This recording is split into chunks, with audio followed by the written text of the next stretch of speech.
Jalan konstitusional bongkar kecurangan.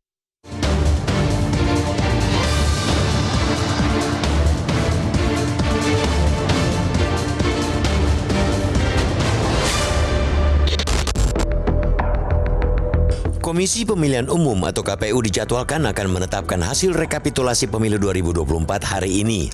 Optimisme pemenuhan tenggat pada 20 Maret semakin menguat kemarin karena Jawa Barat dan Maluku yang juga telah melaksanakan rekapitulasi.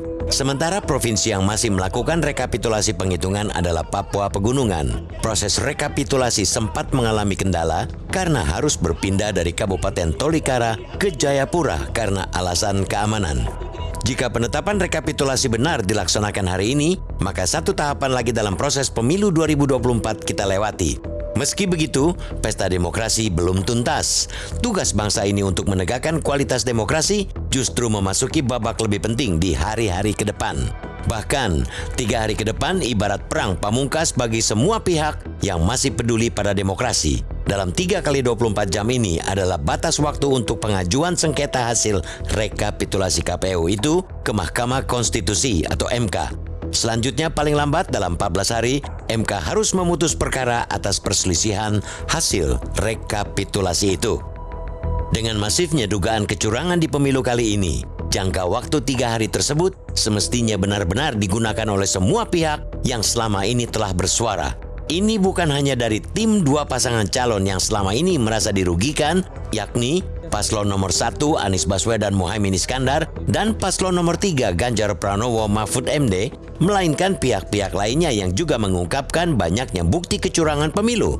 Melalui jalur konstitusi itu pula, para pihak tersebut sekaligus bisa menunjukkan adanya kecurangan yang konkret menguntungkan salah satu paslon atau peserta pemilu.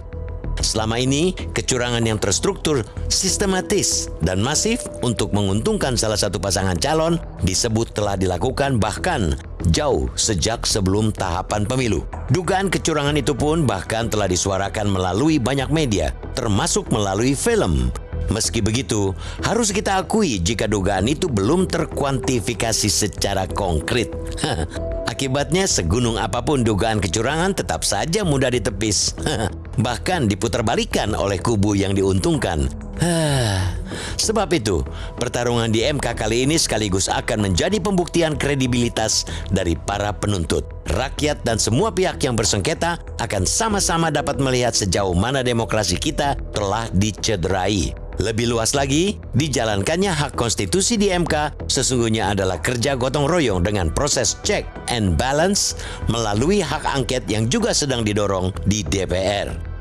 2 jalan konstitusional itu memang harus digunakan bersamaan karena baik rakyat maupun DPR sama-sama punya kewajiban untuk mencegah pemerintahan yang kotor ke depannya. Di sisi lain, semua pihak juga mesti menyadari bahwa berbagai protes atau sengketa mengenai hasil rekapitulasi pemilu bukanlah hal aneh di Republik ini. Sebab itu, adanya gugatan pada pemilu kali ini juga harus dihormati semua pihak yang termasuk kubu yang saat ini unggul dalam perolehan suara yang disebut sangat dekat dengan sumbu kekuasaan.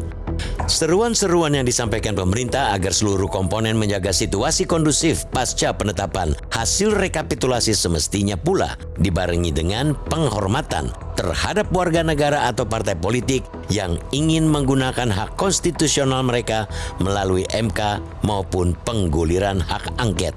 Tidak itu saja, penghormatan yang sama juga harus diberikan kepada kebebasan berpendapat yang disalurkan di ruang publik, baik di jalanan, di media sosial, dan media massa. Semua aksi ini sejatinya bukanlah hal yang baru dalam tiap masa pemilu dan selalu menjadi bagian dari pesta demokrasi itu sendiri. Suara di jalanan, gugatan di MK, maupun hak angket yang ingin membongkar dugaan kecurangan pemilu kiranya sama-sama merupakan penunaian hak yang harus dihargai dan bahkan dilindungi negara.